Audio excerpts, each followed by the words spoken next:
Hello सांग मैंने आज आम डिस्कसन करवा सप्तम श्रेणी प्रथम समाजसूचक मूल्यांकन 2025 गणितर क्वेश्चन पेपर गुड़िक डिस्कसन करवा जहाँकि आप परीक्षा अधिक इम्पोर्टान्स ररीक्षा आसवा ये क्वेश्चन आपने प्राक्ट कर दिंतु। पूर्ण संख्या 50 मार्क समस्त जानते फुल मार्क रो80 मिनिट एगुरा सब आपण मैंने प्राक्ट करदे क्वेश्चन गुड़िक आप परीक्षा आसो क्वेश्चन गुड़िक से प्राक्ट करूँ एवं समस्त चैनल को समस्त कौन कर सब्सक्राइब कर दिंतु कारण यही चैनल ही समस्त प्रकार क्वेश्चन पेपर गुड़िक अपलोड हम आपने समस्ते देखिदे पारे बुझीपारे समस्ते।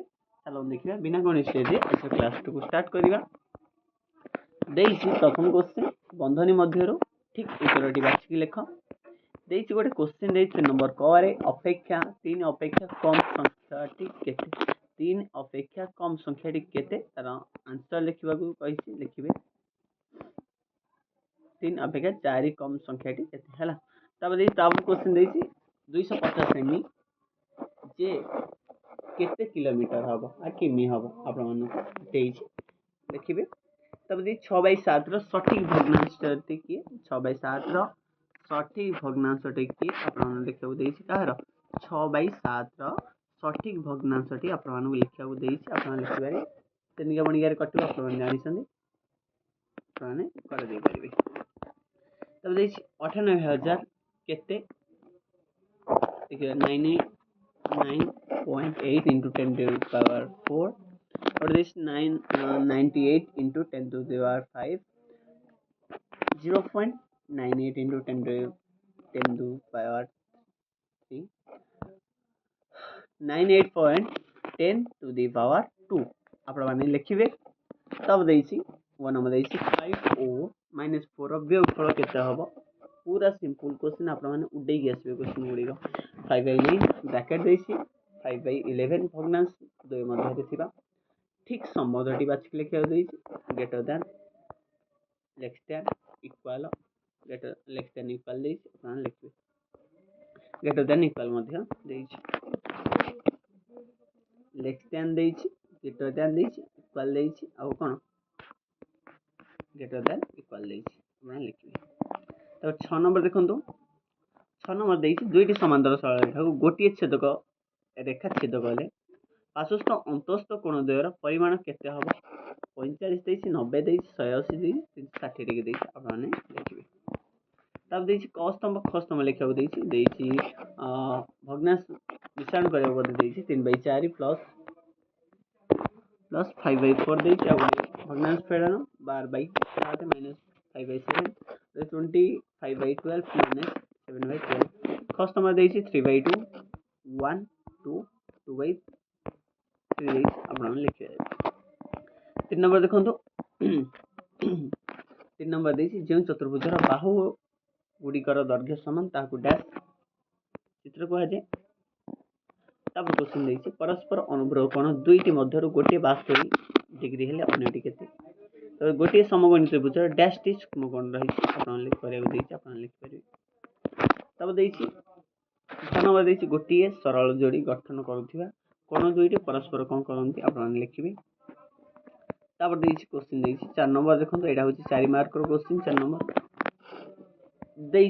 गुणन उपयुक्त नियम व्यवहार कर गुणनफल निर्णय कर -57 इंटू -90 इजी 57 आपको समाधान करा सरल करा 2 रखी into 2 whole square is to the power 6 6 number देखो कौन ना गोटे सुषम चतुर्भुजर प्रत्येक बाहुर दैर्घ्य 2.5 सेमी और यार परिसीमा 12.5 सेमी चतुर्भुजर बाहु संख्या केते हम आप निर्णय करा गोटे सुषम चतुर्भुज प्रत्येक बाहुर दैर्घ्य 2.5 सेमी और यार परिसीमा 12.5 सेमी हेले चतुर्भुजर बाहु संख्या केते निर्णय करा। 7 नंबर क्वेश्चन देखो 7 नंबर क्वेश्चन कौन यहाँ 7 into 2 7 मार्क क्वेश्चन बोधे दुईटा आसो गोटे क्वेश्चन फास्ट क्वेश्चन आपंकर ଦେଇଛି ଗୋଟିଏ କୋଇଲା ଉତ୍ତୋଳନ ଯନ୍ତ୍ର ଖଣି ଭିତରୁ ମିନିଟ୍ ପ୍ରତି 6 ମିଟର ବେଗରେ ଗତି କରେ। ଯଦି ପୃଷ୍ଠଠାରୁ 10 ମିଟର ଉଚ୍ଚତାରୁ ଯନ୍ତ୍ରଟି ଖଣି ଭିତରକୁ ଗତି କରିଥାଏ, ତେବେ ଏହା 350 ମିଟର ସୂଚକ ସ୍ଥାନରେ ପହଞ୍ଚିବା ପାଇଁ କେତେ ସମୟ ନେବ? କିମ୍ବାରେ 3 ଓ 4 ମଧ୍ୟରେ କେତୋଟି ପରିମେୟ ସଂଖ୍ୟା ଅଛି ନିର୍ଣ୍ଣୟ କରିବାକୁ ଦେଇଛି, ଏଇଟା କରିପାରିବେ। ଆଉ ଗୋଟେ କ୍ୱେଶ୍ଚିନ୍ ହେଲା କ ନମ୍ବର ଦେଇଛି କ'ଣ ନା, ଯଦି x ର ପରିମାଣ ଦେଇଛି 3/5 ଏବଂ y ର ପରିମାଣ ଦେଇଛି -4/7, ତେବେ ପ୍ରମାଣ କର ଯେ x ପ୍ଲସ୍ y ର ପରମାଣ କେତେ ନିର୍ଣ୍ଣୟ କରିବାକୁ ଦେଇଛି। ନହେଲେ ଗୁଣଫଳ ସ୍ଥିର କରିବାକୁ ଦେଇଛି, କିମ୍ବା ଦେଇଛି 1.07 ଇଣ୍ଟୁ 0.02 କୁ ନହେଲେ ଡବଲ ଆରେ ପ୍ରମାଣ କରିବାକୁ ଦେଇଛି। ପୃଥିବୀର ବ୍ୟାସ ପ୍ରାୟ 12756 ମିଟର ହେଲେ ତାର ପ୍ରମାଣ କରିବାକୁ ଦେଇଛି, ଆପଣମାନଙ୍କୁ ଲେଖିବେ। ଗ ନମ୍ବର ଦେଇଛି ଦେଖନ୍ତୁ, ପ୍ରତିକ କୋଣର ଯୋଡ଼ ମଧ୍ୟରେ କ'ଣ ସମ୍ପର୍କ ଅଛି ଚିତ୍ର ଅଙ୍କନ କରି ବୁଝାଇ ଦିଅ। କିମ୍ବା ଦେଇଛି ଦତ୍ତ ଚିତ୍ରକୁ ଲକ୍ଷ୍ୟ କରି ଚିତ୍ରର ABC ଓ D ର କୋଣର ପରିମାଣ ନିର୍ଣ୍ଣୟ କରିବାକୁ ଦେଇଛି। ହେଲେ ଏଇଠି ଆପଣମାନଙ୍କ କ୍ୱେଶ୍ଚିନ୍ ପେପର ଗୁଡ଼ିକ ସବୁ ଶେଷ ହୋଇଯାଇଛି।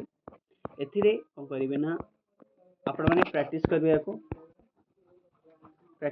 କ୍ୱେଶ୍ଚିନ୍ ଗୁଡ଼ିକ। ଯଦି ଆନ୍ସର ନ ଆସେ ଆପଣମାନେ କମେଣ୍ଟ ବକ୍ସରେ କରିବେ, ଆର ଆନ୍ସର ଗୁଡ଼ିକ ମଧ୍ୟ ଅପଲୋଡ଼ ହେଇଯିବ, ଆପଣମାନେ ଦେଖିବେ ହେଲା। ଏବଂ ଆପଣମାନଙ୍କ ପରୀକ୍ଷା ପାଇଁ ଇଏ ହେଉଛି ବହୁତ ବା ଭେରି ଭେରି ଇମ୍ପୋର୍ଟାଣ୍ଟ କ୍ୱେଶ୍ଚିନ୍। ଆପଣମାନେ ୟାକୁ ପ୍ରାକ୍ଟିସ୍ କରିକି ଯିବେ ଏବଂ ପରୀକ୍ଷାରେ ପୁରା ଫୁଲ୍ ମାର୍କ ମଧ୍ୟ ରଖିଦେଇପାରିବେ ହେଲା। ଆଉ ଭିଡ଼ିଓଟି କେମିତି ଲାଗିଲା ଆପଣମାନେ ନିଜର ମତାମତ ଦେବେ କମେଣ୍ଟ ବକ୍ସରେ, ଏବଂ ସମସ୍ତ ଚ୍ୟାନେଲକୁ ସବସ୍କ୍ରାଇବ୍ କରିଦିଅନ୍ତୁ। ଏହି ଚ୍ୟାନେଲରେ ସମସ୍ତ ପ୍ରକାର କ୍ୱେଶ୍ଚିନ୍ ଆନ୍ସର ସହିତ ରିଏଲ୍ କ୍ୱେଶ୍ଚିନ୍ ମଧ୍ୟ ଛଡ଼ାଯିବ, ଆପଣମାନେ ଦେଖିଦେଇପାରିବେ। ରହୁଛି, ଥ୍ୟାଙ୍କ ୟୁ।